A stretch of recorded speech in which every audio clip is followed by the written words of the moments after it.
দুনিয়ার সমস্ত পয়গম্বর অত্যাচারিত হলেন। শুধু তাই নয়, বিশ্ব নবী আখিরি জামানার পয়গম্বর নবী মুহাম্মদ রাসূলুল্লাহ সাল্লাল্লাহু আলাইহি ওয়াসাল্লাম জাতির কাছে আসলেন।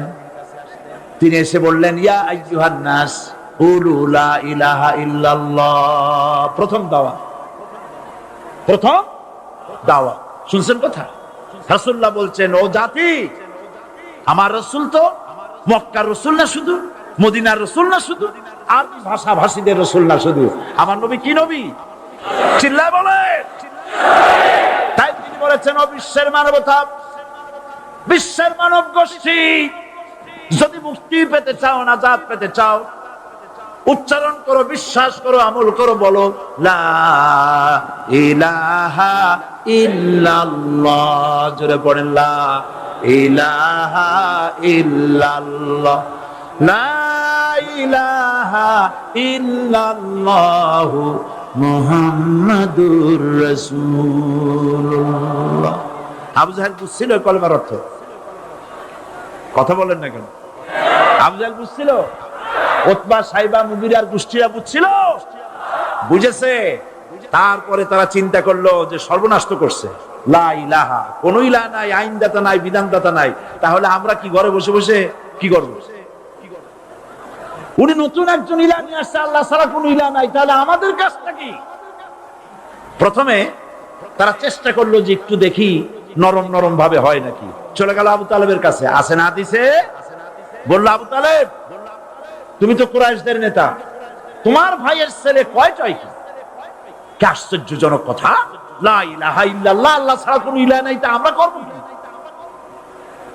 তোমার ভাতিজাকে বুঝাও লা ইলাহা ইল্লাল্লাহর দাওয়াত বন্ধ করে দিক, এর বিনিময়ে টাকা লাগে টাকা দেব, সোনা লাগে সোনা দেব, যত সুন্দরী মেয়ে চায় তাও দেব, নেতৃত্ব চায় তাও দেব, তবু যেন কালেমার দাওয়াত না দেয়। আসিনে কা হাদিসে আছে কিনা? নবীজি যখন বাড়ি ফিরলেন, চাচা আবু তালেব নিজের পরিজাত টুকরা সন্তান হযরত জাফর আলীর চাইতে তিনি ভালোবাসতেন কলিজার মতো করে মুহাম্মদ সাল্লাল্লাহু আলাইহি ওয়াসাল্লামকে। বলছে, বাবা, এমন কথা কেন বলো যাতে লোকেরা খেপে যায়? এই কথাগুলি বলো না। ওরা আমার কাছে এই সব প্রস্তাব দিয়ে গিয়েছে। রাসূলুল্লাহ প্রস্তাব শুনে এগ্রি করলেন। জি, আমার নবী বলেন, ও আমার চাচা আবু তালেব, প্রস্তাবকারীদেরকে শুনিয়ে দিন। হুজুরের সাথে তখন অনেক লোকজন নাকি, অনেক অস্ত্রপাতি, কিচ্ছু নাই, আল্লাহর শক্তি ছাড়া কিছুই না। আমার নবী বলেন, ও আমার চাচা আবু তালেব, প্রস্তাবকারীদেরকে শুনিয়ে দেন।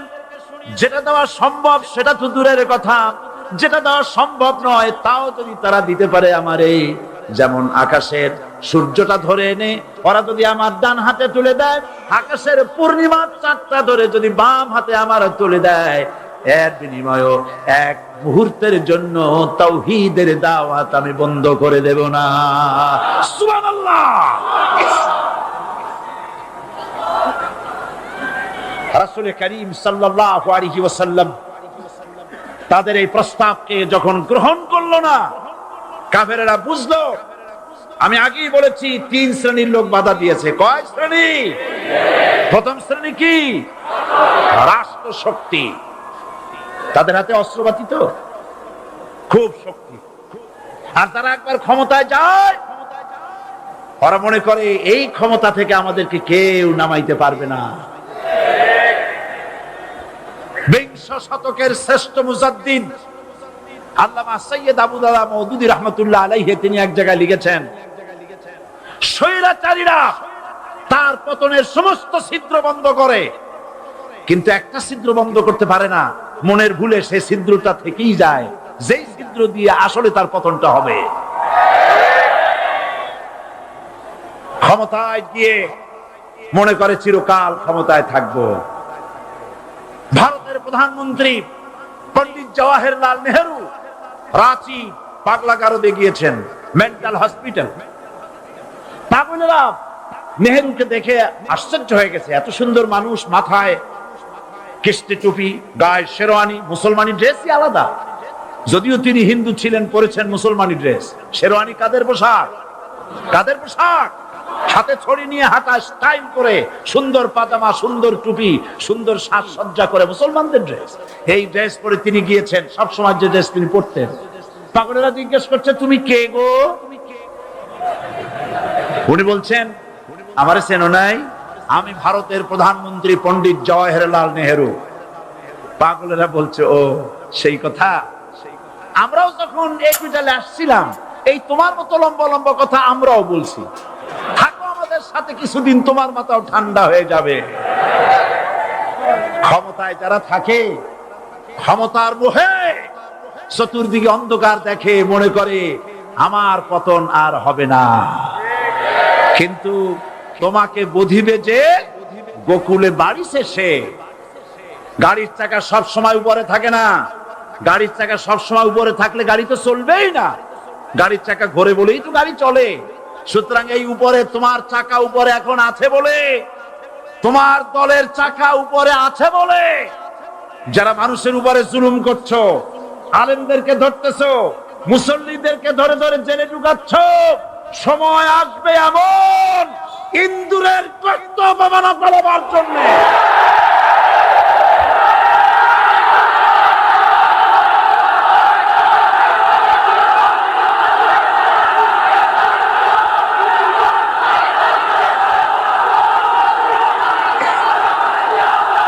আবু জাহেলের গোষ্ঠী মনে করেছে সোজা আঙ্গুলে ঘি যখন উঠলো না, আঙ্গুল বাঁকা করতে হবে। শুরু হয়ে গেল অত্যাচার। শুরু হয়েছে না? হযরত সুমাইয়া রাদিয়াল্লাহু তাআলা আনহা কি নির্মম ভাবে, নিষ্ঠুর ভাবে তাকে শহীদ করা হলো। খাব্বাব, খুবাইব, হযরতে খাব্বাব রাদিয়াল্লাহু তাআলা আনহুকে দেখে হযরত ওমর একদিন বলছিলেন, খাব্বাব, তোমার পিঠে এত গর্ত কেন? এত গর্তওয়ালা পিঠ আর এত চিকুন কোমর আমি তো জীবনেও দেখিনি। হযরতে খাব্বাব বলেছেন, ওমর জানো না, ইসলাম কবুল করার অপরাধে, কালেমা পড়ার অপরাধে কাফির বেঈমানেরা আমাকে মারধর করেছে। যখন আমি তাদের মারে কালেমা ছাড়ি নাই, তখন আগুন জ্বালায়া আগুনের আংটার উপরে, আগুনের উপরে আমাকে ঠিক করে শোয়ায়া, আমি যেন নড়াচড়া করতে না পারি সেজন্য আমার বুকের উপরে পাথর চাপা দিয়া রেখেছে। আগুনে গোশত পুড়ে পুড়ে আগুন ভিতরে ঢুকেছে, গায়ের রক্ত আর চর্বি গলে গলে পড়ে আগুনগুলো নিভেছে। ওই পিঠে যে গর্ত হয়েছে আজও পর্যন্ত সেই গর্ত মিটে যায় নাই। হযরত খাব্বাব রাদিয়াল্লাহু তাআলা আনহু বলছেন, বুখারী শরীফে হাদিসে ভাবে এসেছে, ওয়ান খাব্বাব বিন আরিত রাদিয়াল্লাহু তাআলা আনহু আন্নাহু ক্বাল শাকাউনা ইলা রাসূলিল্লাহি সাল্লাল্লাহু আলাইহি ওয়াসাল্লাম ওয়া হুয়া মুতাওয়াসসাদুন বুরদাতুন লাহু ফি জিল্লিল কাবা। আমি গেলাম রাসূলুল্লাহর কাছে, যে দেখি হুজুর বাইতুল্লাহ শরীফের ছায়ায় আরাম ফরমাচ্ছেন।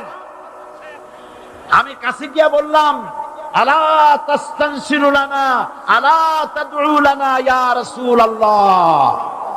হে রাসূল, আপনি কি আমাদের জন্য দোয়া করবেন না? আপনি কি আমাদের জন্য আল্লাহর কাছে সাহায্য প্রার্থনা করবেন না? মার খেয়ে খেয়ে তো শেষ হয়ে গেলাম। শুনতেছেন আপনারা?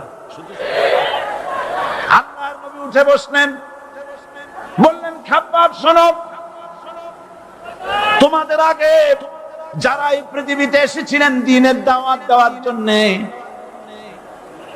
সমকালীন রাষ্ট্র শক্তি তাদেরকে ধরতো, ফায়ুখাজুর রাজুলু ফায়ুহফারু লাহু ফিল আরদ, তার জন্য তারে ধরে নিয়ে মাটির মধ্যে গর্ত করত, ফায়ুজআলু ফিহা, এরপরে সেই গর্তের ভিতরে তাকে কোমর পর্যন্ত গেড়ে দিত। সুম্মা ইউতা বিল মানশাব, এরপরে করাত আনা হতো, ফায়ুদাউ আলা রাসিহি, এরপরে করাতটা মাথার উপরে রাখা হতো, ফায়ুজআলু নিসফাইন, এরপরে করাত দিয়া চিরে চিরে জীবিত মানুষটাকে দ্বিখণ্ডিত করে ফেলে দিত। মা ইয়াসুদ্দুহু যালিকা আন দীনি, এত কষ্ট দেওয়ার পরেও, এত জুলুম করার পরেও দ্বীনের দায়ীদেরকে এক চুল পরিমাণ আল্লাহর রাস্তা থেকে তারা সরাই দিতে পারে নাই। ওয়াল্লাহি ও খাব্বাব, আমি আমার আল্লাহর নামে কসম করি। ও মুসলমান, কে কসম করতেছে? আল্লাহ রাসূল।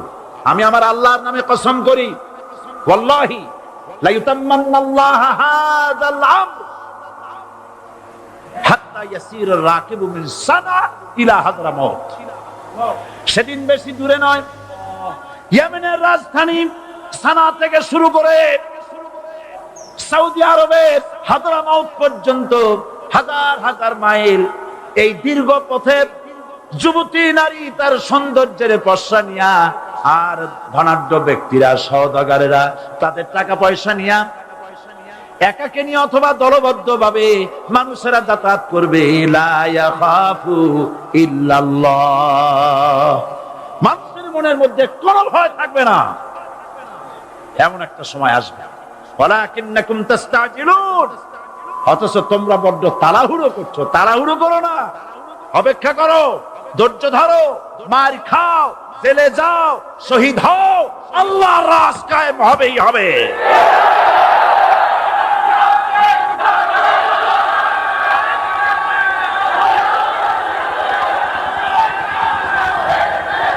বিল্ডিং থেকে শিক্ষা গ্রহণ করুন। বিল্ডিং, ইমারত, দালান থেকে শিক্ষা গ্রহণ করুন। এই যেটা দালান আছে না পাশে, দেখতে পাচ্ছেন? এই দালান কি দিয়ে তৈরি করা হয়েছে বলেন? ইট। সমস্ত ইটেরা যদি ধর্মঘট করত, আমরা কেউ মাটির তলায় যাব না, কেউ আমরা আগুনে পুড়ে ঝামা হব না, পিক হব না, কেউ আমরা টুকরা টুকরা হব না, সবাই থাকবো উপরে উপরে, তাহলে কি দালান হইতো নাকি? এই বিল্ডিং নির্মাণ করতে গিয়া ইটের স্যাক্রিফাইস, হাজার হাজার ইটকে পিক হতে হয়েছে, পুড়ে যেতে হয়েছে, খোয়া হতে হয়েছে, ভেঙে টুকরা টুকরা হয়ে 50 ফিট মাটির নিচে যেতে হয়েছে। তারপরে ইমারত গঠন হয়েছে, সুন্দর দালান তৈরি হয়েছে। যারা ইসলামী শাসন চান, আল্লাহর দ্বীনকে বিজয়ী দেখতে চান, তাদেরকে অসংখ্য মানুষকে পোড়াইতের মতো জেলখানায় পুড়ে পুড়ে মরতে হবে, অসংখ্য মানুষকে ফাঁসির কাস্তে ঝুলতে হবে, গায়ের রক্ত দিতে হবে, শহীদ হতে হবে, তারপরে ইসলামের ইমারতটা কায়েম হয়ে যাবে। শায়ের কবি কি সুন্দর করে বলছেন, কবি সুন্দর করে বলছেন, ये शहादत गाहे उल्फत में कदम रखना, ये शहादत गाहे उल्फत में कदम रखना, लोग समझते हैं आसा है मुसलमान होना। মানুষেরা মনে করে মুসলমান হওয়া খুব সহজ জিনিস।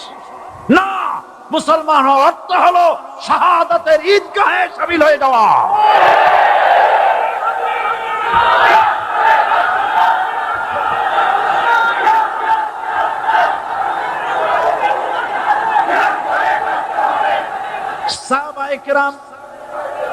সাহাবায়ে কেরাম মার খেলেন, এবার স্বয়ং আল্লাহর নবীর গায়ে হাত তুলল। আবু জাহেল এসে হুজুরকে মারলেন, গলায় চাদর দিয়া এমন জোরে টান মেরেছে, রাসূলুল্লাহ পড়ে গিয়েছেন। হাদিসে এসেছে হুজুরের চোখ মোবারক ঠিকরে পড়ে যেতেছে, চেহারা মোবারক লাল হয়ে গিয়েছে, জমিনের উপর আছাড় মেরে ফেলেছে। রাসূলের এই অবস্থা দেখে হযরত হামজা তখনও কাফের ছিলেন, শিকার থেকে এসে তিনি এই দৃশ্য দেখলেন, দাসীর মুখে শুনলেন, ছুটে চলে গেলেন আবু জাহেলের বাড়িতে। যায় বলে, আবু জাহেল রে, তুই মুহাম্মদ সাল্লাল্লাহু আলাইহি ওয়াসাল্লাম মেরেছিস, বল কেন মারনি? এমন ভালো মানুষ তো জীবনে চোখে দেখি নাই, যিনি কোনো মিথ্যা কথা বলেন না, ভালো ভালো কথা বলেন, এক আল্লাহর গোলামি করার জন্য বলেন। এই সব ভালো কথা বলার জন্যই তুই তারে মারলি নাকি? আরে আবু জাহেল, তুই কি মনে করছিস মুহাম্মদ সাল্লাল্লাহু আলাইহি ওয়াসাল্লাম তার পিতা আব্দুল্লাহ মারা গেছে বলে মুহাম্মদ সাল্লাল্লাহু আলাইহি ওয়াসাল্লাম এতিম হয়ে গেছে মনে করেছিস নাকি?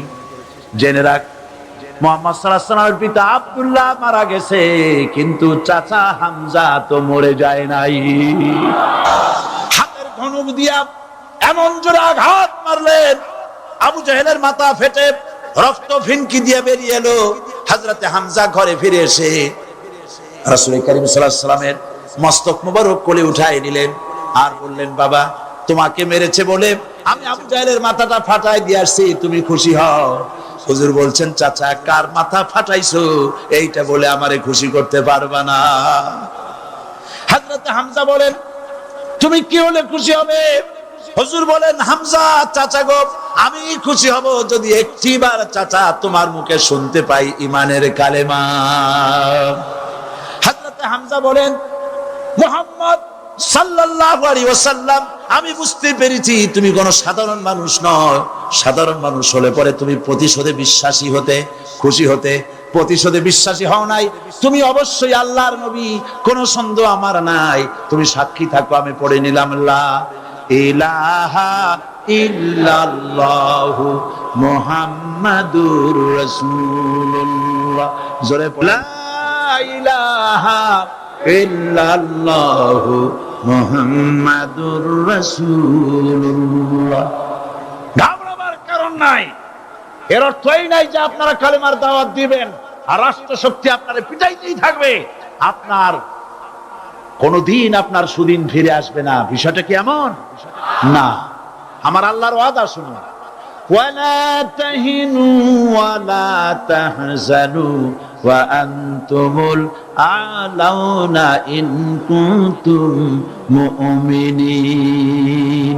মুমিন যদি হও আমি তোমাদেরকে বিজয় দান করব। সুবহানাল্লাহ বলেন। আজ যদি আমাদের উপরে বিপদ এসে থাকে তাহলে তার একমাত্র কারণ পূর্ণাঙ্গ ঈমানের অভাব আমাদের মধ্যে রয়েছে, ঠিক কিনা? আজ পৃথিবীতে সবথেকে মার খায় কারা? চিল্লায় বলো। আলজেরিয়ায় কারা? বসনিয়ায় কারা? চেচনিয়ায় কারা? প্যালেস্টাইনে কারা? প্যালেস্টাইনের মুসলমানদেরকে মারি মেরে শেষ করে দিল। দেখছেন ছবিতে না? দেখেন না? প্যালেস্টাইনের মুসলমানদের যে কে যখন মারা হচ্ছে, বাংলাদেশের প্রধানমন্ত্রী তখন আমেরিকায় ক্লিনটনের সঙ্গে কথা বলতেছেন। তিনি ক্লিনটনের কাছে তার পিতৃ হত্যার জন্য দায়ী সাজাপ্রাপ্ত 3 জন ব্যক্তিকে ফেরত চাচ্ছিলেন। আমার দৃষ্টিতে এটা কোনো অপরাধ নয়। সন্তান তার পিতার প্রতি আকর্ষণ থাকবে, আমার আপত্তি সেখানে। আপনি প্রধানমন্ত্রী, শুধু শেখ পরিবারের প্রধানমন্ত্রী নন, শুধু আওয়ামী লীগের প্রধানমন্ত্রী হওয়া উচিত নয় আপনার। আপনি পৃথিবীর দ্বিতীয় বৃহত্তম বাংলাদেশের 12 কোটি মুসলমানের প্রধানমন্ত্রী। পিতৃ হত্যার আসামি ফেরত চাইলেন, কিন্তু বিল ক্লিনটনের আশ্রয় প্রশ্রয় লালিত পৃথিবীর অসভ্য জাতি সন্ত্রাসী ইহুদিরা প্যালেস্টাইনের মুসলমানদেরকে পাখির মতো গুলি করে হত্যা করছে। আপনি কেন এর জবাব চাইলেন না?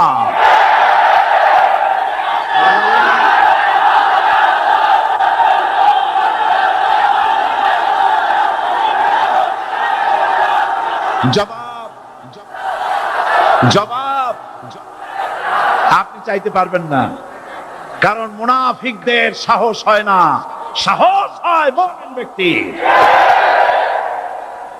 বিল ক্লিনটনকে বলা দরকার ছিল, এই ইসরায়েলকে তোমরাই বসিয়েছো, মধ্যপ্রাচ্যের বিষ ফোড়ায় পরিণত করেছো তোমরা।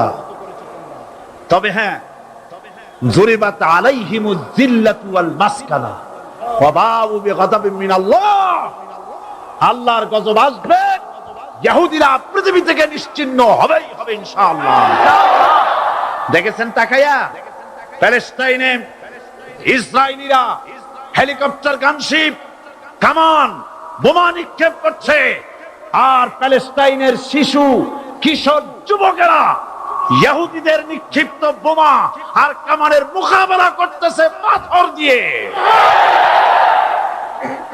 আমি আমার অন্তরের অন্তঃস্থল থেকে ধন্যবাদ জানাই, মোবারকবাদ জানাই খালিদ বিন ওলীদের উত্তরসূরি, খাব্বাব খুবাইবের উত্তরসূরি প্যালেস্টাইনের ওই সব যুবকদেরকে যারা কাফের বেঈমান ইহুদিদের মোকাবেলা করতেছে ইট আর পাথর দিয়ে।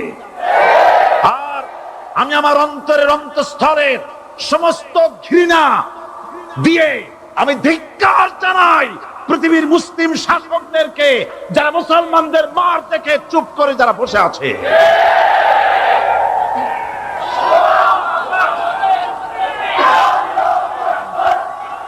মুসলমান যদি মুসলমানের মতো হয় 10 জন যথেষ্ট। কয়জন যথেষ্ট? কোথায় আছে কথা? আল্লাহ পাক কোরআন শরীফের মধ্যে বলেছেন, একজন যদি হও ইমানদার মুত্তাকি 10 জনের উপরে বিজয়ী হবে। 10 জন যদি হও 100-র উপরে বিজয়ী হবে। 100 যদি হও 1000-এর উপরে বিজয়ী করব। জোরে বলেন সুবহানাল্লাহ।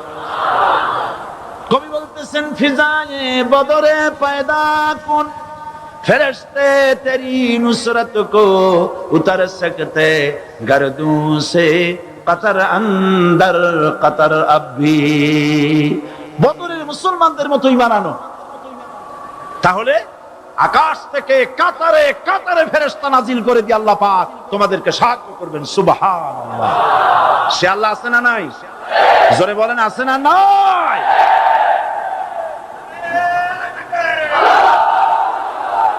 সেই আল্লাহ রাব্বুল আলামিন কোরআনে কারীমের ভিতরে আয়াতুল কুরসির মধ্যে বলে দিয়েছেন, আল্লাহু লা ইলাহা ইল্লা হুয়াল হাইয়ুল কাইয়্যুম।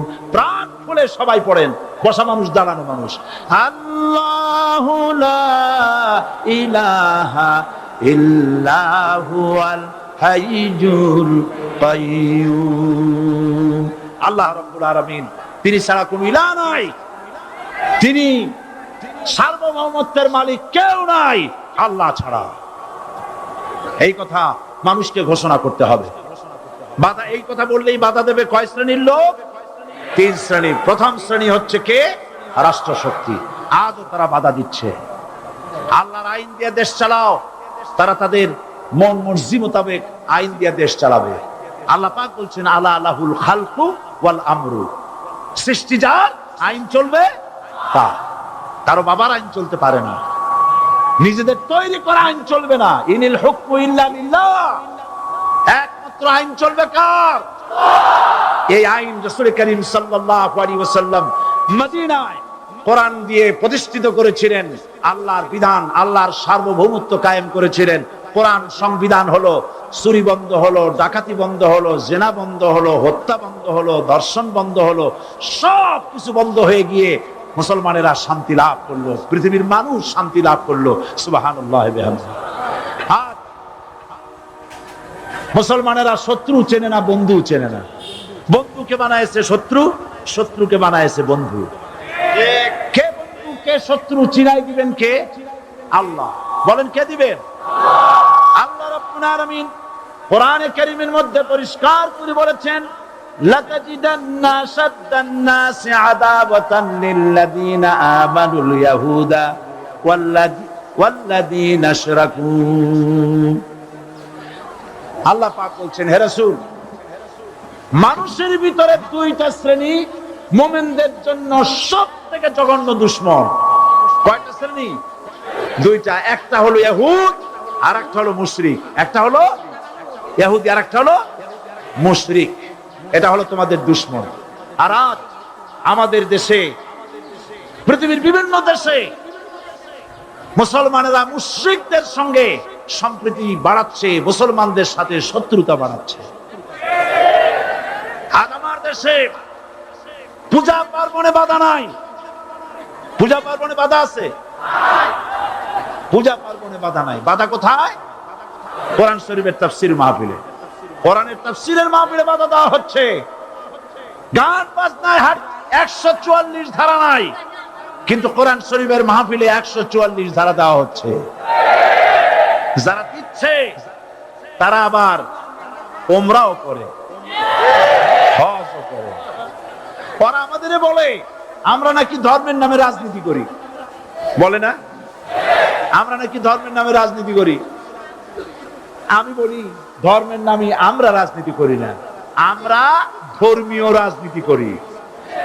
কথাটা বুঝে আসছে কিনা? ধর্মের নামে রাজনীতি তো সেই ব্যক্তি করে 1996 সনের নির্বাচনের আগে যিনি মাথায় পট্টি বেঁধেছিলেন, যিনি শপথ গ্রহণের সময় হাতে তসবিহ পড়েছিলেন। ধর্মের নামে রাজনীতি তিনি করেছেন। আজ অনেকগুলি ডিগ্রি পেয়েছেন তিনি, অনেকগুলি ডিগ্রি পেয়েছেন। কয়টা? মুখস্থ হয়ে গেছে আপনাদের। শকুনেরা, শকুন যদি গরুর গোশত কিনে খাওয়া লাগতো, 80 টাকা কেজি দরে শকুনে এত গোশত কিনে খাইতে পারতো না। লেখাপড়া করে যদি ডিগ্রি নেওয়া লাগতো, এত ডিগ্রি কপালে জুটতো না। পয়সা দিয়া ম্যানেজ করা ডিগ্রি, কিন্তু 9টা নিলে কি হবে? আসল ডিগ্রিটা এখনো বাকি আছে। আসল ডিগ্রি কোনটা? নির্বাচনের আগে পট্টি বেঁধে তসবিহ নিয়ে গোটা জাতিকে যে সফল ভাবে প্রতারণা করতে আপনি পেরেছিলেন মহা প্রতারক হিসেবে, সেই ডিগ্রি আগামী নির্বাচনের মোক্ষম সময় জনগণ আপনার গলায় পরায় দেবে।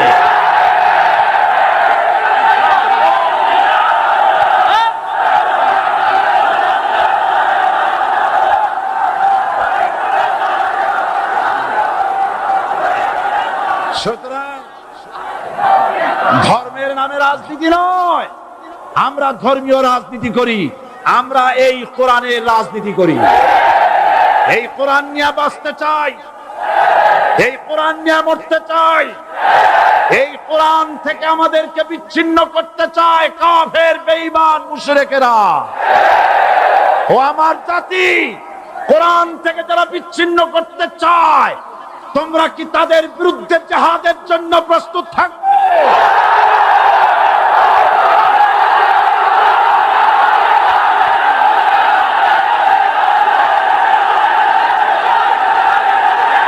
বসেন, বসেন,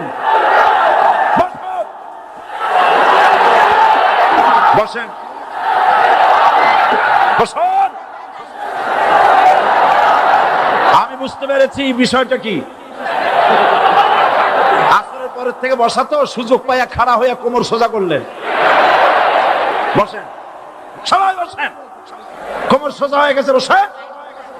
এত বড় মাহফিল, জীবনে আর একটা পাবো নিশ্চয়তা আছে কি? জোরে বলেন, আছে? আজ আমাকে কথা বলতেই হবে ইনশাআল্লাহ, কারণ আগামীতে আবার আপনাদের সাথে দেখা হবে কিনা আমি জানি না। কথা বলতেই হবে। বসেন, কেউ দাঁড়িয়ে থাকবেন না। আমি দেখতে পাচ্ছি বাংলাদেশের ভাগ্য আকাশে উত্তর গগনে কালো মেঘ জমা হয়েছে। ঝড়ের পূর্বাভাস লক্ষ্য করছি। যদি মোকাবেলা করতে না পারেন সক্ষম ভাবে, এমন অন্ধকার গাঢ় কালো অমাবস্যার রাত আসতে পারে যার সুবে সাদে খাওয়া অসম্ভব। সুতরাং আপনারা কি কাপুরুষের মতো কাফের মুশরিকদের গোলামি করে মরতে চান? বিড়ালের মতো 500 বছর বেঁচে থাকার কোনো লাভ নাই। সিংহের মতো 1 ঘন্টা বাঁচতে চাই। আমাদেরকে বলা হয় সাম্প্রদায়িক উস্কানিমূলক কথা নাকি আমি বলি। পত্রপত্রিকা দিছে না তারা? সাম্প্রদায়িক উস্কানি কথা, সাম্প্রদায়িক উস্কানিমূলক কথা বলি। সেই জন্যই বোধহয় শত শত মুসলিম আমাদের কাছে এসে মুসলমান হয়। মানুষে আর বোকা বানানো যাবে না। যাবে কি? আর বোকা বানানো যাবে? তারপর বলছে কি? এরপরে বলছে, আমাকে বলছে রাজাকার। শুনে রাখো, চট্টগ্রামের লক্ষ লক্ষ জনতা, পার্লামেন্টে যখন আমাকে এই কথা বলা হয়েছিল, আমার পার্লামেন্টের কলিগ জাফরুল্লাহ চৌধুরী সাহেব বসে আছেন এখানে। হ্যাঁ, জাফরুল ইসলাম চৌধুরী বসে আছেন পাশে। প্রধানমন্ত্রী সুদ্ধা, অন্তত 3 শতাধিক পার্লামেন্টের সম্মানিত সদস্যরা সেদিন বসা। 1997 সনের বাজেট বক্তৃতা যখন আমি করতেছিলাম, ডক্টর কুদরতে খোদা, নাম রাখছে কুদরতে খোদা, আসলে গজবে খোদা। এই লোকটি নাস্তিক, ইসলামের চূড়ান্ত দুশমন। তার প্রণীত শিক্ষা ব্যবস্থার যখন সমালোচনা করছিলাম, ট্রেজারি বেঞ্চ থেকে আমাকে বলা হলো রাজাকার। আমি আমার সমস্ত শক্তি একত্রিত করে বলেছিলাম, শুধুমাত্র হিন্দুস্তানের রাজাকারেরাই আমাকে রাজাকার বলতে পারে। আমি বলেছিলাম 1973 সন পর্যন্ত আমি বাংলাদেশের কোন রাজনৈতিক দলের নেতা এবং কর্মী ছিলাম না। আমি রাজাকার নই। আমাকে রাজাকার বলে যদি তাকে প্রমাণ করতে না পারে 10 কোটি টাকার মানহানি মামলা দায়ের করব। আমার এই বক্তব্য সারা দুনিয়া শুনেছে। পার্লামেন্টে আমার এই বক্তব্য রেকর্ড হয়ে আছে। সেদিন 3 শতাধিক পার্লামেন্ট মেম্বারের কেউ আমার চ্যালেঞ্জ গ্রহণ করেন নাই। যে কোনো ব্যক্তি পার্লামেন্টে গিয়ে আমার বক্তৃতা দেখে আসতে পারেন। এরপরে 1997 সনের 7 অক্টোবর দৈনিক জনকণ্ঠ পত্রিকা যখন আমার বিরুদ্ধে লিখলো, সেই পত্রিকায় সাঈদীর ওপেন চ্যালেঞ্জ 8ম পাতা, 1997 7 অক্টোবর, এত বড় 2 কলমে হেডিং। সেখানে আমি বলেছি, বাংলাদেশের সকল সাংবাদিক, গোয়েন্দা বিভাগ, বাংলাদেশের সকল বুদ্ধিজীবীকে আমি আমার পিরোজপুরে আমন্ত্রণ করছি। আমার উপস্থিতিতে যদি কেউ প্রমাণ করতে পারে বাংলাদেশের স্বাধীনতা যুদ্ধের বিরুদ্ধে আমার কোন ভূমিকা ছিল, সজ্ঞানে স্বেচ্ছায় জাতীয় সংসদের সদস্য পদ থেকে পদত্যাগ করব। 3 বছর পার হয়ে গেছে, আজ পর্যন্ত কেউ এই চ্যালেঞ্জের মোকাবেলা করে নাই। সুতরাং আমাকে যারা রাজাকার বলবে তারা পিতৃ পরিচয়হীন অবৈধ সন্তান। 1971 সনের, শোনো মুসলমানেরা, 1971 সনের কোন কাদা সাঈদীর গায়ে লাগে নাই। আমাকে রাজাকার বলে জনগণ থেকে বিচ্ছিন্ন করবা, জনগণ থেকে আমারে বিচ্ছিন্ন করা যাবে না। কারণ এই জনগণ আমার জন্য আসে না, এই জনগণ আসে আল্লাহর কোরআনের জন্য।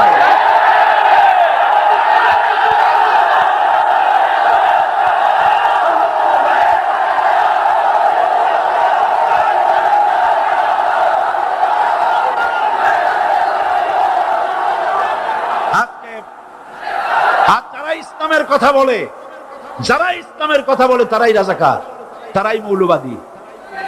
মৌলবাদী বললে আমরা অসন্তুষ্ট হই না, কারণ মৌলবাদী শব্দটা আসছে মূল থেকে। মৌল শব্দ এসেছে মূল থেকে। মূলবাদী তার মানে যারা মূলে আছে। মূল হলো কোরআন, মূল হলো হাদিস, মূল হলেন আল্লাহ, মূল হলেন আল্লাহ রসুল। আমরা আছি মূলে। এখন বলেন তো মূলের শক্তি বেশি না আগার শক্তি বেশি? আমাদের যারা মৌলবাদী বলে ওরা হলো আগাবাদী। মূলে আছে কত কোটি? 12 কোটি। মূলে আছে কত কোটি? আর আমাদের যারা মৌলবাদী বলে ওই থাকো গাছের আগায়, আমরা মূলে। লাফালাফি বেশি করবা না, 12 কোটিতে গাছের গোড়া আসতে নানা দেবে, মামু বাড়ি দিল্লি গিয়ে পড়বা। বাংলার জামিনে তো দেখি না। এটা কে বলতেছেন? আমি কিন্তু দেখতে পাচ্ছি না। আপনারা দেখেন নাকি? কেউ দেখেন না। হাত দিয়ে ধরে দেখেন, পান নাকি? ধরাও যায় না, দেখাও যায়। আল্লাহ বলছেন আছে, তাহলে বিশ্বাস করতে হবে। এর ভিতরে সব রেকর্ড হয়ে যাচ্ছে। আপনি বলবেন এতটুকু ঘুটনির মধ্যে, তাবিজের মধ্যে আমার সারা জীবনের সব কথার সব কাজ ঢোকে কেমনে? কেমনে লেখা?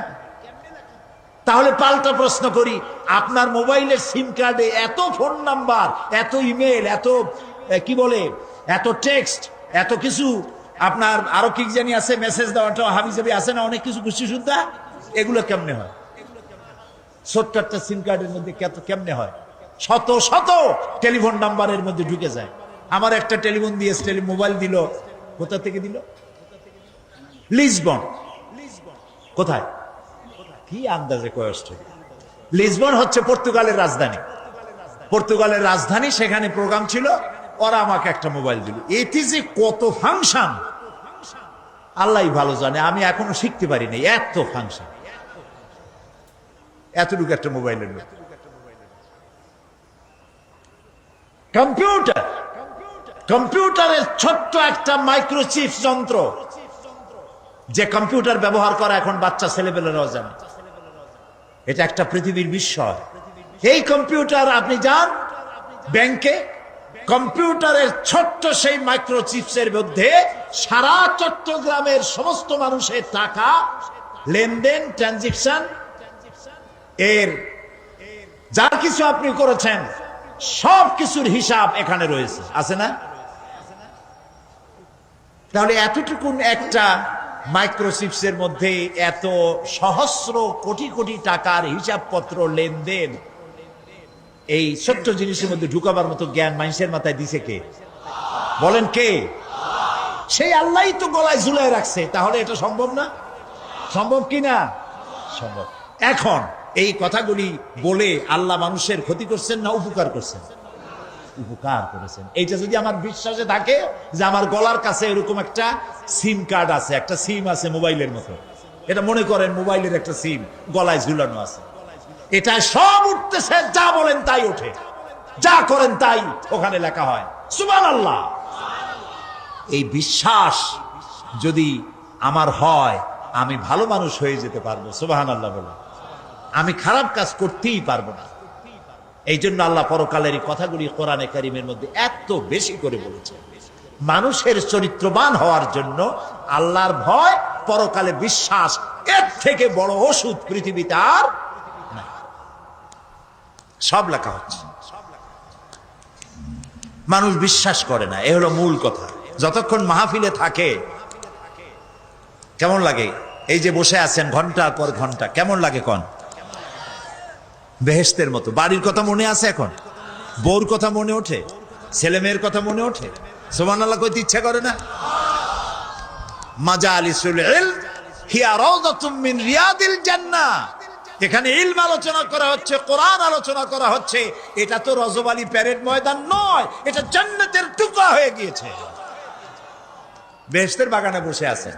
বেহেশতে মানুষেরা দুনিয়ার কথা চিন্তা করবে না। দুনিয়া কি? এটা একটা পায়খানা। এখানে আসছিল ওই পায়খানা করার জন্য, এটা পায়খানা। আর মানুষেরা পায়খানা সাজাবার কাজে ব্যস্ত আছে, আসল ঘর ভুলে গেছে। আসল ঘর কোনটা? প্রিয় ভাই, সব মানুষ বোঝে না, ভুলে যায়। সিগারেটের প্রত্যেকটা প্যাকেটে লেখা থাকে ইহা স্বাস্থ্যের জন্য ক্ষতিকর, তারপরেও কি টানা টানে দেখছেন? বিশ্বাস করেন, গা সওয়া হয়ে গেছে। এই আমলনামা তৈরি হচ্ছে, হঠাৎ করে কিয়ামতে বানায় দেওয়া হবে না। আপনার আমার বডির সাথে লাগানো ওই সিম কার্ডে সব লেখা হয়ে যাচ্ছে। কিয়ামতের দিন এগুলি হাতে দেওয়া হবে, আর আল্লাহ তাআলা বলবেন, ইকরা কিতাবাকা কাফা বিনাফসিকাল ইয়াউমা আলাইকা হাসিবা। ইকরা কিতাবাক, তাকে বলা হবে এবার তুমি পড়ো। কাফা বিনাফসিকাল ইয়াউমা আলাইকা হাসিবা, তোমার এই কিতাব পড়ো, আর তোমার এই হিসাব গ্রহণ করার জন্য কিতাবটা ভালো করে পড়ো। তোমার নিজের হিসাব নেওয়ার জন্য তুমি নিজেই যথেষ্ট। তুমি দোজখে যাবা না বেহেশতে যাবা, তুমি নিজেই সিদ্ধান্ত নাও কোথায় যাবে। তোমার নিজের কি করছিলা এখন তুমি দেখো।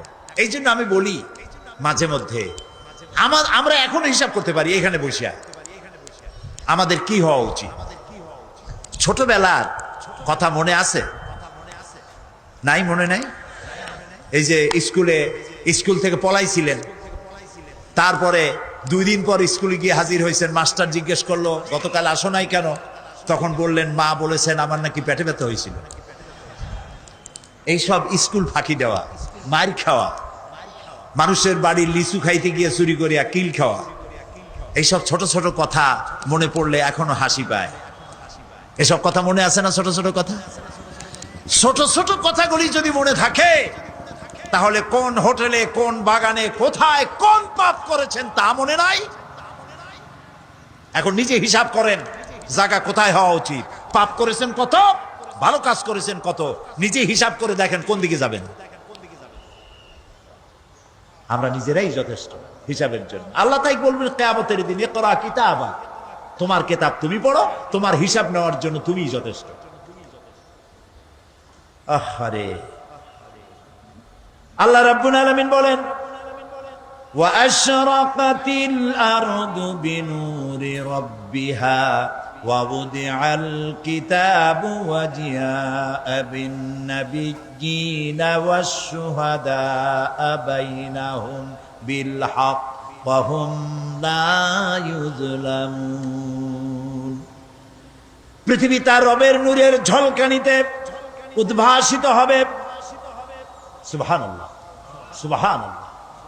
আল্লাহর নূরের ঝলকানিতে গোটা পৃথিবী উদ্ভাসিত হয়ে যাবে। আমলনামা তুলে ধরা হবে, পয়গম্বর এবং সাক্ষীগণকে হাজির করা হবে এবং সকলের প্রতি সুবিচার করা হবে, তাদের কারো প্রতি জুলুম করা হবে না।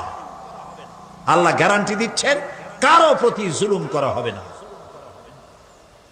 সুতরাং হে মানুষেরা, ইয়া আইয়ুহাল ইনসানু ইন্নাকা কাদিহুন ইলা রাব্বিকা কাদহান ফামুলাকি। হে মানুষ, তোমার পালনকর্তা পর্যন্ত পৌঁছতে তোমাকে অনেক কষ্ট করতে হবে, এরপর তুমি তার সাক্ষাৎ পাবে। কিয়ামতে তোমার সাক্ষাৎ হবে।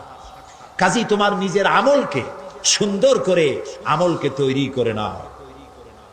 فَأَمَّا مَنْ أُوتِيَ كِتَابَهُ بِيَمِينِهِ فَسَوْفَ يُحَاسَبُ حِسَابًا يَسِيرًا وَيَنْقَلِبُ إِلَى أَهْلِهِ مسرورا। সুবহানাল্লাহ, সুবহানাল্লাহ। যার ডান হাতে আমলনামা দেওয়া হবে, কিয়ামতের দিন আমলনামাগুলি উড়িয়ে দেওয়া হবে। ইমানদারের সামনের থেকে কোন হাতে, আর বেঈমানের পিছন থেকে বাম। এই আমলনামা যখন যার ডান হাতে আমলনামা পৌঁছে যাবে, তার হিসাব নিকাশ সহজ হয়ে যাবে। আমলনামা হাতে করে আনন্দ চিত্তে সে আপন পরিবারের সঙ্গে মিলিত হতে পারবে। সুবহানাল্লাহ। আল্লাহ কিয়ামতের দিন দয়া করে আমাদের আমলনামা আমাদের ডান হাতে দিয়ে দিও। আল্লাহ তাআলা দয়া করে আমাদের হাতে, আমাদের ডান হাতে আমাদের আমলনামা দিও। দয়া করে আমাদের আমলনামা আমাদের ডান হাতে দিও। আনন্দ চিত্তে পরিবারের সঙ্গে দেখা করে সব পরিবার, মা বাপ, স্ত্রী পুত্র পরিজন, ভাই বোন, বন্ধু বান্ধব নিয়ে এক জান্নাতে থাকার তৌফিক দিও। আয় আল্লাহ, বিগত 26 বছর যারাই মাহফিলে এসেছেন তাদেরকে নিয়ে এক জান্নাতে থাকার আমাদেরকে তৌফিক দিয়ে দিও। وَأَمَّا مَنْ أُوتِيَ كِتَابَهُ وَرَاءَ ظَهْرِهِ فَسَوْفَ يَدْعُو ثُبُورًا وَيَصْلَى سَعِيرًا। আর যার আমলনামা পিছন থেকে বাম হাতে আসবে, সে তো মৃত্যুকে আহ্বান করতে থাকবে, মৃত্যুকে ডাকবে। এর থেকে যদি মরে যেতে পারতাম তাও ভালো হইতো। তার আর উপায় থাকবে না, তার জায়গা হবে জাহান্নামে। নাউযুবিল্লাহ। আমরা সবাই বলি নাউযুবিল্লাহ। এরপরে আল্লাহ রাব্বুল আলামিন মিজান খাড়া করবেন, দাড়িপাল্লা। মিজান কি? দাড়িপাল্লা। ইনসাফ কি মুকদ্দাস তারাজু। ইনসাফের প্রতীক কি? তাও কইতে পারেন না, জোরে বল না।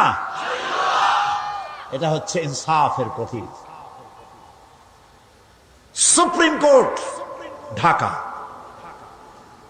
সুপ্রিম কোর্টের সামনে বিশাল দাড়িপাল্লা টানা, দেখছেন না? মানুষেরা তো বোঝে না, গ্রাম দিয়ে লোকেরা যায়, যাই এটা দেখে কয় যে ওরে বাবা, জামাত ইসলামের এত বড় অফিস। দাড়িপাল্লা তো জামাত ইসলামের না, এটা ইনসাফের প্রতীক। তারা ক্ষমতায় গেলে ইনসাফ করবে, এটা বুঝাবার জন্য এই প্রতীককে গ্রহণ করেছে।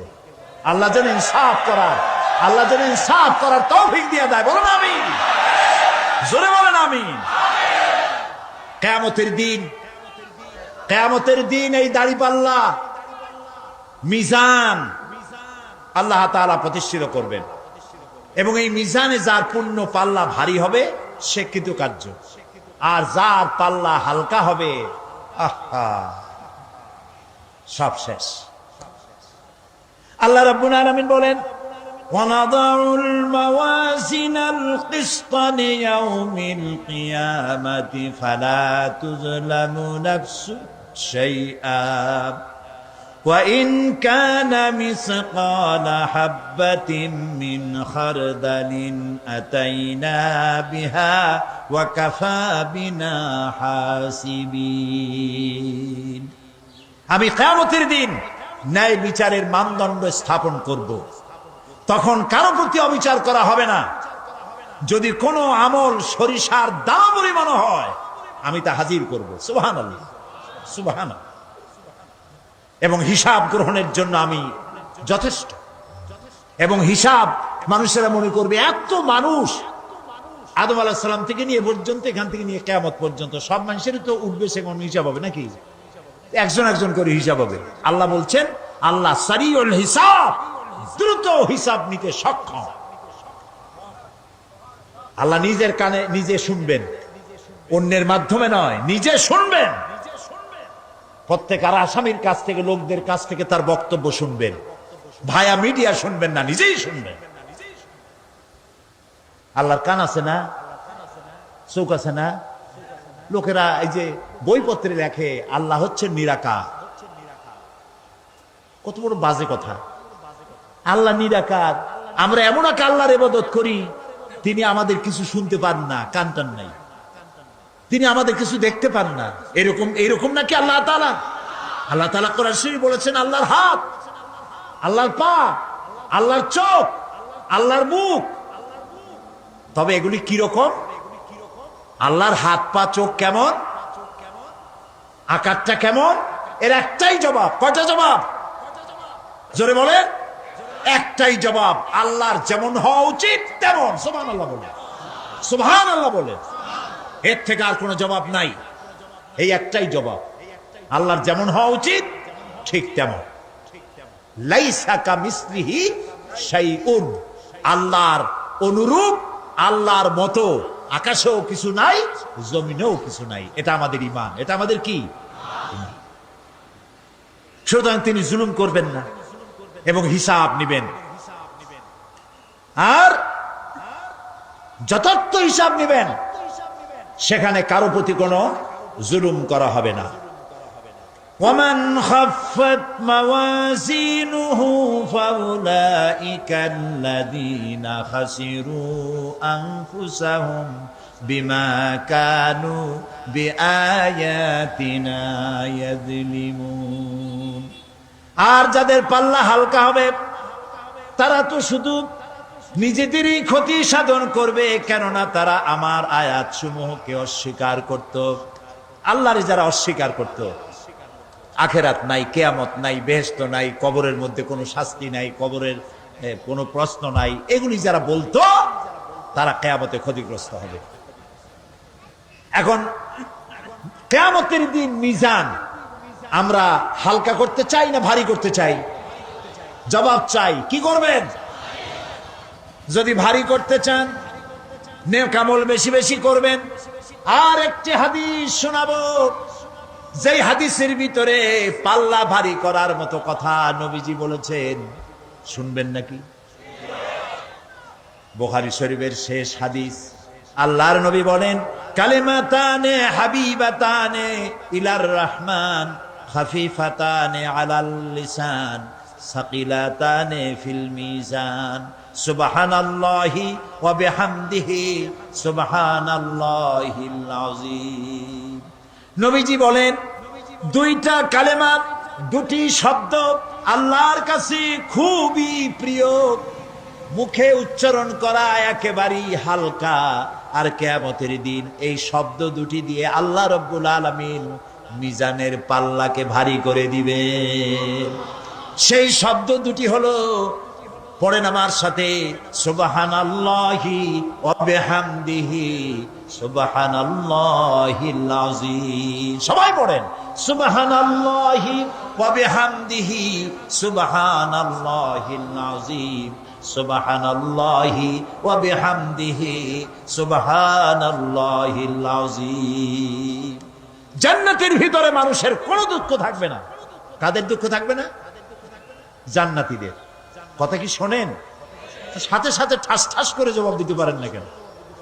জান্নাতীদের ভেতরে জান্নাতীদের কি থাকবে না? কোনো দুঃখ থাকবে না। একটা দুঃখ থাকবে। কটা দুঃখ? একটা দুঃখ থাকবে। জান্নাতীরা জান্নাতের ভেতরে মনে মনে ভাববে, কারণ জান্নাত তো সকলের জন্য একরকম হবে না। কারো হবে ফার্স্ট ক্লাস, কারো হবে ডিলাক্স, কারো হবে সুইট ডিলাক্স, কারো হবে second class, third class, fourth class, এরকম। এটা কি ইনসাফ না জুলুম? ইনসাফ।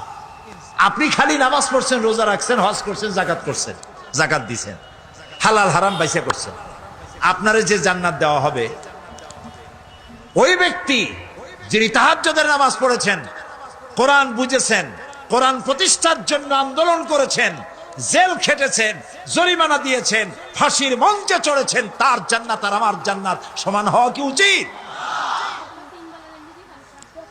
কাজে আল্লাহ তাআলা তো ইনসাফ করবেন কিয়ামতের দিন।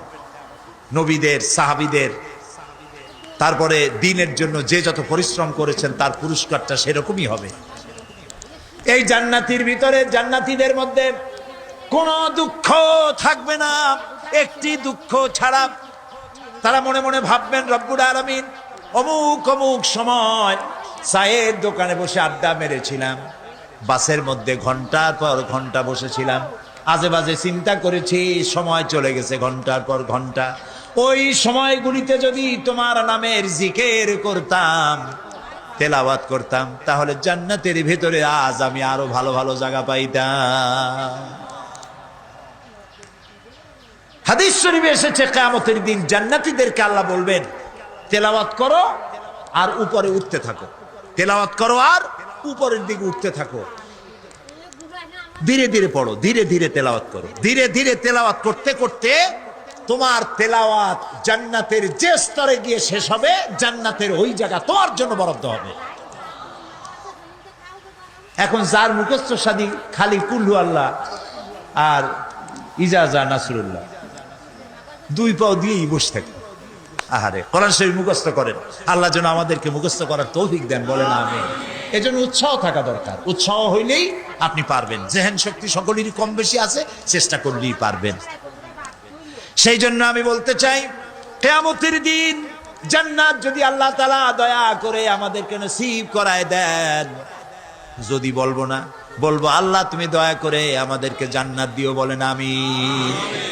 জান্নাতের ভিতরে এই দুঃখ যেন না আসে, সেই জন্য বাসে যখন চড়েন, গাড়িতে চড়েন, রিকশায় চড়েন, একা একা যাচ্ছেন, গুনগুন করে আল্লাহর জিকির করতে থাকেন, সুবহানাল্লাহি ওয়া বিহামদিহি সুবহানাল্লাহিল আযীম, সুবহানাল্লাহি ওয়া বিহামদিহি সুবহানাল্লাহিল আযীম, সুবহানাল্লাহি ওয়া বিহামদিহি সুবহানাল্লাহিল আযীম। জিকির করেন সবাই কিছুক্ষণ, সুবহানাল্লাহ, আলহামদুলিল্লাহ, লা ইলাহা ইল্লাল্লাহ, সুবহানাল্লাহ, আলহামদুলিল্লাহ, লা ইলাহা।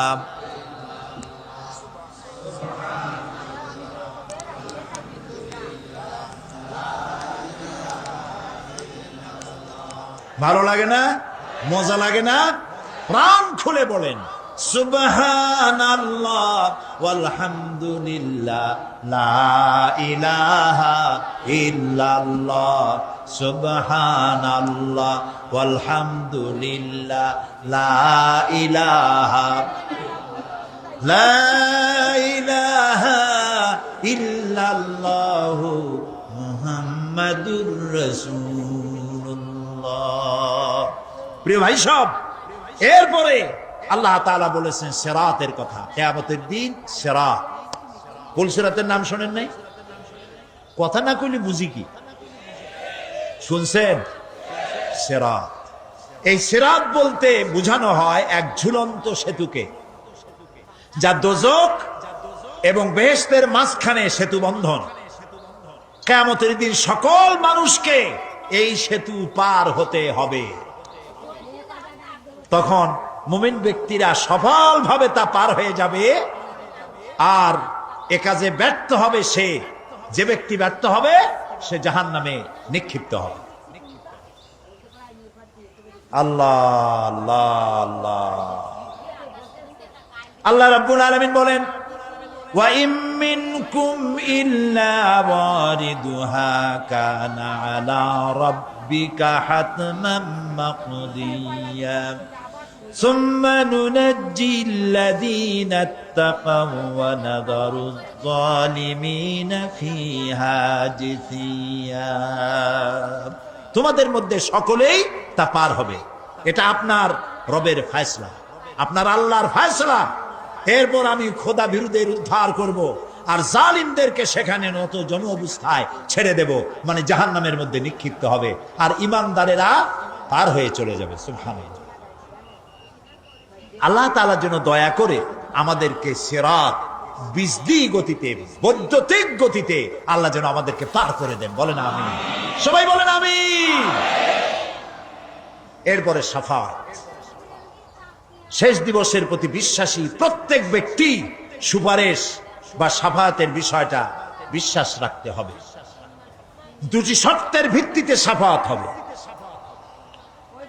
সুপারিশকারীর সুপারিশের জন্য আল্লাহর অনুমতি লাগবে, আর শাফায়াতকৃত ব্যক্তির জন্য আল্লাহর সন্তুষ্টি প্রয়োজন। এই দুটি শর্ত। প্রথম শর্তের প্রতি ইঙ্গিত করে আল্লাহ তাআলা বলেছেন, যেটা আমরা আয়াতুল কুরসির মধ্যে পড়ি, মান যাল্লাযী ইয়াশফাউ ইনদাহু ইল্লা বিইজনিহি। এমন কে আছে যে অনুমতি ব্যতীত আল্লাহর কাছে সুপারিশ করতে পারে? আছে কেউ? কেউ। এ কথা মনেই করবেন না যে কোন পীর সাহেবের কাছে মুরিদ হইছেন, আমি এরকম পীরের খবরও জানি। আমি পীর বললেই আপনারা মনে করবেন না যে আমি পীর বিরোধী লোক, এটা মনে করবেন না। কিন্তু ভালো ভালো পীর আছে যারা ব্যবসা করে পীরগিরি করিয়া, শুধু ব্যবসায়ী করে না, ওয়ায়াসুদ্দুনা আন সাবিলিল্লাহ। সূরা তাওবা, ইন্না কাসীরাম মিনাল আহবারি ওয়ার রুহবান লিয়াকুলুনা আমওয়ালান নাস বিল বাতিল ওয়ায়াসুদ্দুনা আন সাবিলিল্লাহ। আহলে কিতাবদের মধ্যে এই ধরনের অনেক পীর দরবেশ আছে। কে বলতেছে? আল্লাহ। আল্লাহ বলতেছেন আছে। তারা কি করে? তারা জনগণের মালকে বাতিল পন্থায় ভক্ষণ করে, জনগণকে এমন একটা ভাব দেখায় যে আমাদেরকে হাদিয়া তওবা দিতে পারলে, আমাদের কদমবুসি করতে পারলেই বেহেশতে চলে যাবা, কারণ আমরা হলাম আল্লাহর এজেন্ট। নাউজুবিল্লাহ। পাও দুইখান আগেই বাইর করে রাখে যাতে লোকেরা কিছু একটা করতে পারে। হায় হায়, এদুর জনগণের মাল খাইয়া যদি পেটে তেল মাইখা, নাবিতে তেল মাইখা ডেকে যদি থাকতো চুপ করে, তাও ভালো হইতো। আল্লাহ কয় যে এই পর্যন্ত থাকে না, ওয়ায়াসুদ্দুনা আন সাবিলিল্লাহ, আল্লাহর দ্বীন প্রতিষ্ঠার পথে তারা বাধা দেয়। ওর আকীদা খারাপ, ওর এই খারাপ, ওর তাই খারাপ, ওইখানে যাইও না। আল্লাহরে পাইতে হইলে আমার বাড়ি আসো, আমার কাছে মুরিদ হও। আমি ছাড়া ইসলাম কোন জায়গায় নেই। নাউজুবিল্লাহ। সব খারাপ। মানে ইসলাম যেন একটা মনোপলি বিজনেস। এটি হচ্ছে একটা ঘিয়ের দোকানের মতো। আমার দোকানেই কেবল ঘাটি ঘি পাওয়া যায়, আর খাঁটি ঘি কোনো জায়গায় পাওয়া যায় না। এই ধরনের শয়তানি কথা বলার কোনো সুযোগ ইসলামে নাই। সুতরাং আপনারা একথা মনেই করবেন না যে কোনো পীর সাহেব আপনাকে সুপারিশ করতে পারবেন, এই বিশ্বাস বদ্ধমূল যেন না থাকে। ওটি শর্তাধীন, হইতেও পারে নাও হইতে পারে। এমনও তো হতে পারে আপনার পীরে কে সুপারিশ করে তাই কিয়ামতের দিন তিনি হয়রান হয়ে যাবেন। এমনও হতে পারে, না পারে না? পারে কি না? সেই জন্য এটা ভরসাই করবেন না। কেউ কেউ আবার দুই পীরের কাছে মুরিদ হয়, ধারণা এই দুইজনের কাছে মুরিদ হয়েছি, দুইজনে দুই হাত ধরিয়া কিয়ামতে এরকম করে মারিয়ে দিবে, আমি জান্নাতের বারান্দায় গিয়ে বসবো। জান্নাত তোমার মামু বাড়ির বারান্দা। এত সহজ, এত সহজ। নবীরা কানতে কানতে হয়রান হয়ে গিয়েছে। নবী করিম সাল্লাল্লাহু আলাইহি ওয়াসাল্লাম তাহাজ্জুদের নামাজ সামান্য সময় ঘুমাইয়া নামাজ শুরু করে দিতেন।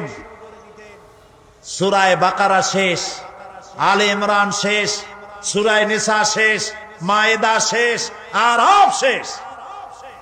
সাহাবায়ে কেরাম মনে করতেন রাসূল বুঝিয়ে এই নামাজের রুকুতে আর যাবেন না, ফজর হয়ে যাবে এক রাকাতে।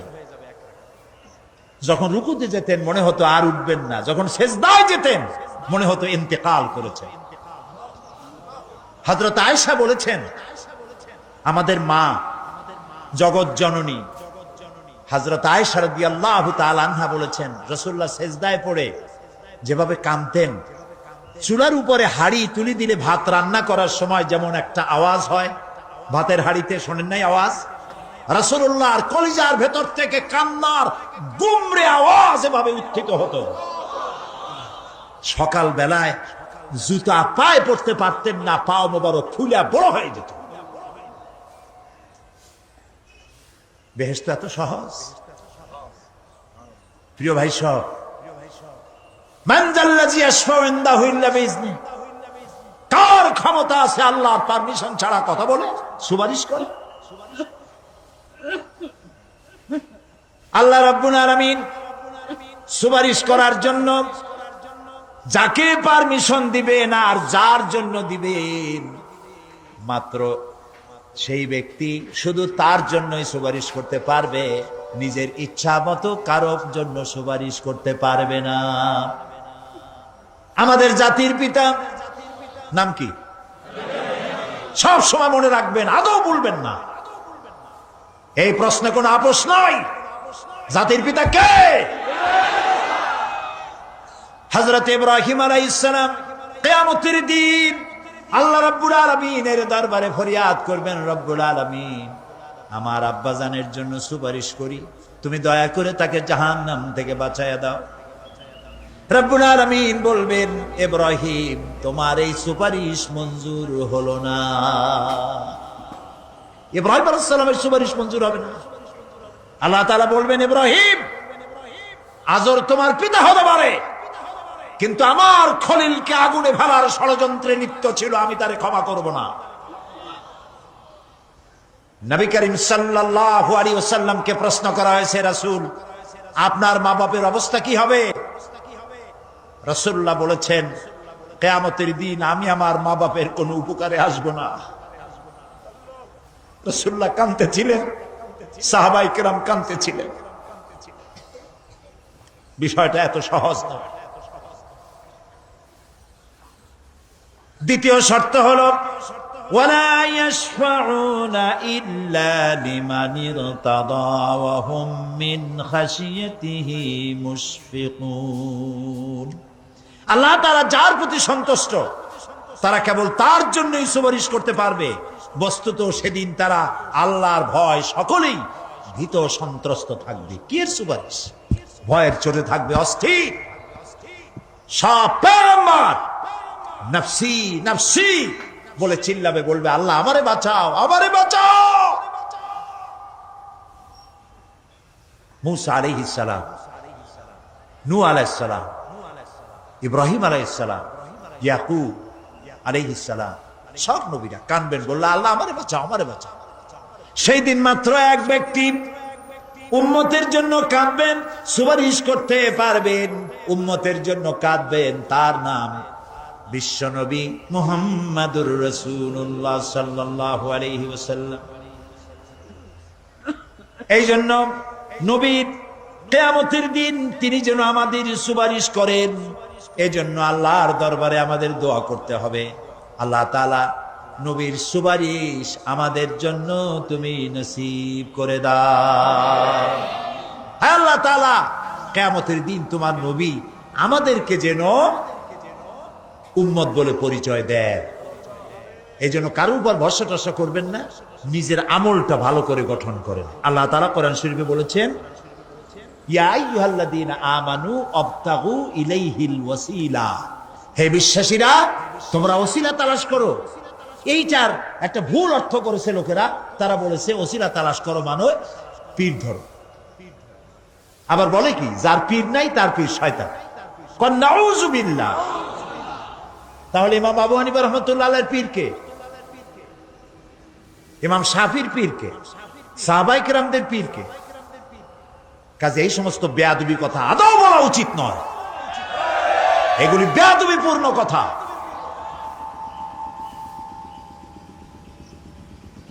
প্রিয় ভাই সব, আল্লাহ রাব্বুল আলামিনের উপরে ভরসা করে নিজের আমলকে ভালো করতে হবে। অবতাগু ইলাইহিল ওয়াসিলা আয় আমলে সালেহ, অবতাগু ইলাইহিল ওয়াসিলা, তুমি নেক আমলের ওসিলা ধরো আল্লাহর কাছে, নিজের আমলগুলিকে ভালো বানাও, ভালো ভালো কাজ করো। সুপারিশ সম্পর্কে সর্বশেষ কথা বলতে চাই। আল্লাহ রাব্বুল আলামিন বলেন, কুল লিল্লাহিস শাফাআতু জামিআ লাহু মুলকুস সামাওয়াতি ওয়াল আরদি সুম্মা ইলাইহি তুরজাউন। হে নবী, স্পষ্টভাবে জানিয়ে দিন, সমস্ত সুপারিশ কেবল আল্লাহর ইখতিয়ারাধীন। কে বলতেছেন? শুনতেছেন কথা? কে বলতেছেন? আবার শুনাই। আল্লাহ তাআলা বলছেন, কুল লিল্লাহিস শাফাআতু জামিআ, বলে দিন হে নবী, সুপারিশের সমস্ত ব্যাপারটি কেবলমাত্র আল্লাহর ইখতিয়ারাধীন। আসমান এবং জমিনে তারই সাম্রাজ্য বিস্তৃত, অতঃপর তারই কাছে তোমাদের সকলকে ফিরে যেতে হবে। সুপারিশের মালিক কেউ নয়, আল্লাহ নিজেই। তিনি যাকে পারমিশন দিবেন, যার জন্য পারমিশন দিবেন, তাছাড়া আর কোনো উপায় নেই। প্রিয় ভাই সব, এতক্ষণ যে আলোচনা করলাম এর দ্বারা প্রমাণিত হলো এ দুনিয়া ক্ষণস্থায়ী এবং আখিরাত চিরস্থায়ী। সুবহানাল্লাহ বলবেন না? এ দুনিয়া কি আর আখিরাত কি? চিরস্থায়ী। দুনিয়ার মহব্বত, আমরা কোনটারে মহব্বত করি, আখিরাত না দুনিয়া? কোন বলতে লজ্জা করে? দুনিয়ারে ভালোবাসি বেশি, এতে কোনো সন্দেহ আছে? নবীজি বলেছেন, লাউ কানা লিইবনি আদম ওয়াদিম মিন যাহাবিন লাহাব্বা ইয়াকুনা লাহু সানিন, যদি একটা আদম সন্তানকে যদি একটা মাঠ ভরে সোনা দেওয়া হয়, সে ব্যক্তি বলবে, আল্লাহ আমারে যদি আরো একটা মাঠ ভরে সোনা দিতে ভালো হইতো। নবীজি বলেন, আদম সন্তানের পেট কবরের মাটি ছাড়া কোনো কিছু দিয়া ভরবে না। এই দুনিয়ার পিছনে দৌড়ায় কোনো লাভ নাই। এক শায়ের বলেছেন, না গুল আপনা না খার আপনা না জালেম বাগে বা আপনা, না গুল আপনা না খার আপনা না জালেম বাগে বা আপনা, आह किस गुलशान में बनाया हमने आशिया अपना। না গুল আপনা না খার আপনা, এ ফুলও আমার নয়, ও কাটাও আমার নয়। না জালেম বাগে বা আপনা, না আমার এই ফুলের বাগানটা আমার, ফুলের বাগানও আমার না, ফুলও আমার না, এমনকি ফুলের কাঁটাটাও আমার না। আহ কিস গুলশান মে বানায়া হামনে আশিয়া আপনা, আরে কি ফুল বাগানে আমার বাড়ি বানাইলাম, এর তো কিছুই আমার না, সবই তো পর। মরে দেখেন, কেউ আপনার আপন নয়। ছেলে পেলেগুলি, ছোট্ট ছোট্ট বাচ্চা, যাদের কোলে না নিলে আপনি শান্তি পান না, ওই বাচ্চাও বলবে, মা আব্বার কাছে আমার নিও না, আমার ভয় করে। রাত্রে যদি মরেন, একা একই স্ত্রীও আপনার মৃত্যু লাশ নিয়ে আপনার কাছে থাকতে পারবে না। কি নিষ্ঠুর এই পৃথিবী! এই পৃথিবীকে আমরা ভালোবাসছি, মহব্বত করতেছি, এই পৃথিবীর জন্য সব করি, চুরি ডাকাতি জেনা ব্যভিচার মিথ্যা কথা, ক্ষমতায় যাওয়ার জন্য পাগল। ভাঙ্গো মারো, চুরি করো, ডাকাতি করো, শয়তানি বদমাশি সমানে করছে মানুষ। এই পৃথিবী এক পরস্ত্রী, পরমা সুন্দরী নারী, পরের যতই সুন্দরী স্ত্রী হোক তার দিকে তাকায় থাকে কোনো লাভ আছে?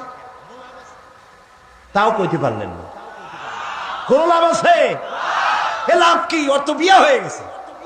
অবিবাহিত হইতো তাহলে প্রস্তাব দিয়ে দেখতেন আপনার কপালে আছে কি নাই, বিয়ে হয়ে গেছে। এই পৃথিবী এক পরমা সুন্দরী পরের স্ত্রী, এইটার প্রতি ভালোবাসা করে কোনো লাভ নাই। এটারে কেউ খাইতে পারে না, ও সবাই রে খায়। ঠিক তো কইছেন, হয়তো বুঝেন নাই। এই পৃথিবীর 1 ইঞ্চি মাটির জন্য দেখেন না শহরে কি করে, বাড়ির পাশে বাড়ি উঠাইছে, 1 ইঞ্চি জমি ছাড়বে না। হায় হায়, আর একজনের রাস্তা পাক আর না পাক, জমিন ছাড়বো না। অন্যের জমিন দখল করায় কি মজা পায়। হায় হায়, অন্যের জমিন নেওয়ার জন্য পাগল হয়ে যায় মানুষ। দুনিয়াকে ভালোবাসে, 1 কাঠা জমির জন্য, 1 আঙ্গুল জমিনের জন্য মামলা মোকদ্দমা, জজ কোর্ট, হাইকোর্ট, সুপ্রিম কোর্ট, তারপরেও ছাড়ে না, ঠিক না? এই জমিনটা এত ভালোবাসলেন, এত মামলা মোকদ্দমা করলেন, এই জমিনের 1 ইঞ্চিও খেতে পারবেন না, বরং মরিয়া দেখেন জমিন হা করে আপনাকে গিলে ফেলে দেবে। আপনার হাড্ডি গুড্ডি গুস্ত সুদ্ধা মিশে যাবে এই মাটিতে। পৃথিবীকে ভালোবাসে কোনো লাভ নাই। স্ত্রী পুত্র পরিজন যার যতটুকু পাওনা দিবেন, ভালোবাসবেন, কিন্তু মূল ভালোবাসা কলিজাটা ভরা থাকবে আল্লাহর জন্য। কার জন্য?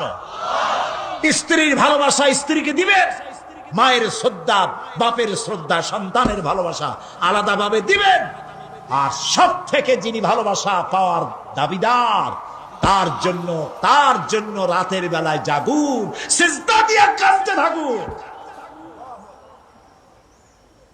এই চোখ দুটা কে দিছে? এই জিহ্বা কে দিছে? এই কান কে দিয়েছে? এই সুন্দর শরীর কে দিয়েছে? বলার তৌফিক, শোনার তৌফিক কে দিয়েছে? এই হক আদায় করতে গভীর রাত্রে জাগতে হবে, পাইকারি দরে ঘুমায়েন না, একটু জাগুন, শেষ রাত্রে উঠুন, শেষ রাত্রে জেগে প্রেম করুন আল্লাহর সাথে। প্রেম কি ঢোল পিটায় করা যায়? ইনকিলাব, সংগ্রাম, এইসব পত্রিকায় বিশাল হেডিং দিয়ে কেউ প্রেম করে? বিজ্ঞাপন দিয়ে, টেলিভিশনে বিজ্ঞাপন দিয়ে প্রেম করে। প্রেম করে কিভাবে? গোপনে, আর মিলিত হয় নির্জনে।